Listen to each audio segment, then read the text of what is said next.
নমস্কার বন্ধুরা, বাংলা তথ্য চ্যানেলে আপনাদেরকে স্বাগত জানাই। আজকে এই ভিডিওতে আলোচনা করব কৃষক বন্ধু আইডি বা কেবিআইডি নিয়ে। এটি একটি অত্যন্ত গুরুত্বপূর্ণ তথ্য।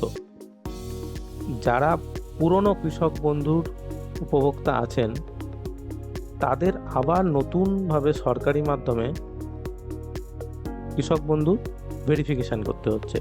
এই ভেরিফিকেশনের জন্য এই কেবিআইডিটি একটি অত্যন্ত গুরুত্বপূর্ণ তথ্য এবং এটি অবশ্যই জানতে হবে।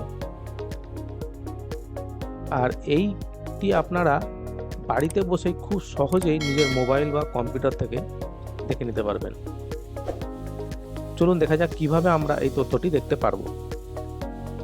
তার জন্য প্রথমেই আপনাদেরকে আপনাদের মোবাইল বা কম্পিউটারের ব্রাউজারে গিয়ে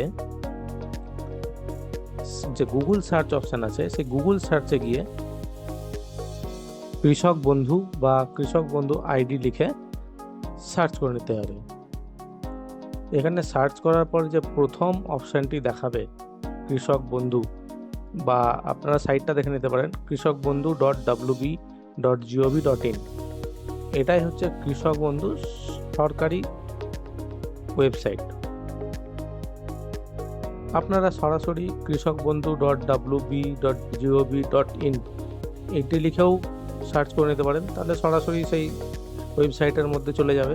বা কৃষক বন্ধু লিখেও সার্চ করতে পারেন, তাহলে এই প্রথমে যে অপশানটি দেখাচ্ছে এই অপশানে ক্লিক করে তারপরে ওর যে মেন ওয়েবসাইট সেখানে যাবে। এই ওয়েবসাইটের ভেতর ঢোকার পর অনেকগুলো অপশান দেখাচ্ছে। এখানে কৃষক বন্ধু সম্পর্কিত, নথিভুক্ত কৃষকের তথ্য, কৃষি বিভাগ, কোঅপারেটিভ ব্যাংক, হেল্পলাইন, অনেক কিছু দেখাচ্ছে।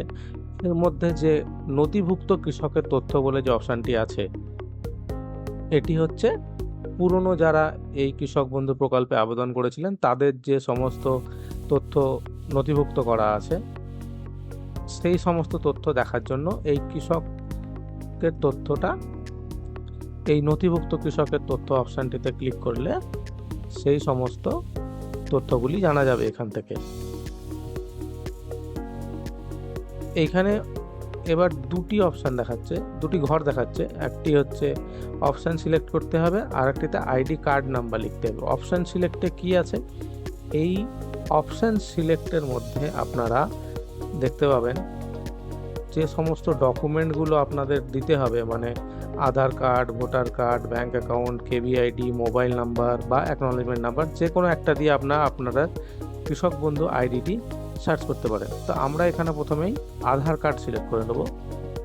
এইবার দ্বিতীয় যে ঘরটি আছে সেই ঘরের মধ্যে আমরা আমাদের আধার কার্ডটি লিখব, মানে আধার কার্ডের নাম্বারটি লিখব। যারা ভোটার কার্ড দিয়ে করবেন তারা ভোটার কার্ডের নাম্বার লিখবেন, যারা মোবাইল নাম্বার দিয়ে সার্চ করবেন তারা নিজের মোবাইল নাম্বার লিখবেন, যাদের কৃষক বন্ধু আইডি জানা আছে তারা সেটা দিয়েও সার্চ করতে পারেন। সেক্ষেত্রে অন্য কোনো তথ্য প্রয়োজন হলে সেটা কৃষক বন্ধু আইডি থেকে সার্চ করতে পারেন। তো যাই হোক, আমরা এখানে আধার কার্ড দিয়ে সার্চ করব এবং এই যে লাল রঙের ঘেরা দিয়ে দেখানো আছে এই বক্সটিতে আমরা আধার কার্ড নাম্বারটি লিখব। তার পাশে যে I am not a robot অপশানটি আছে এই অপশানটিতে টিক করতে হবে। এটি না করলে আপনি আপনার কৃষক বন্ধু আইডিটি সার্চ করতে পারবেন না। I am not a robot অপশানটি ক্লিক করলে এখানে কিছু ক্যাপচা দেখাবে, সেগুলো ভেরিফাই করে নিতে হবে। সেগুলো ভেরিফাই করে নেওয়ার পর আপনি সার্চ অপশান যেটি আছে সেই সার্চ অপশানটি ক্লিক করলেই সরাসরি আপনারা আপনাদের যে নথিভুক্ত যে সমস্ত তথ্য দেওয়া আছে, কৃষক বন্ধু আইডি, আধার কার্ড নাম্বার, কৃষকের নাম, এই সমস্তগুলি আপনারা সেখানে দেখতে পাবেন। এখানে যে কেবিআইডি বলে অপশানটি আছে সেই কেবিআইডিটি হচ্ছে কৃষক বন্ধু আইডি। এই নাম্বারটি আপনাদেরকে নোট করে নিতে হবে, বা এখান থেকে আপনারা স্ক্রিনশট নিয়ে নিতে পারেন।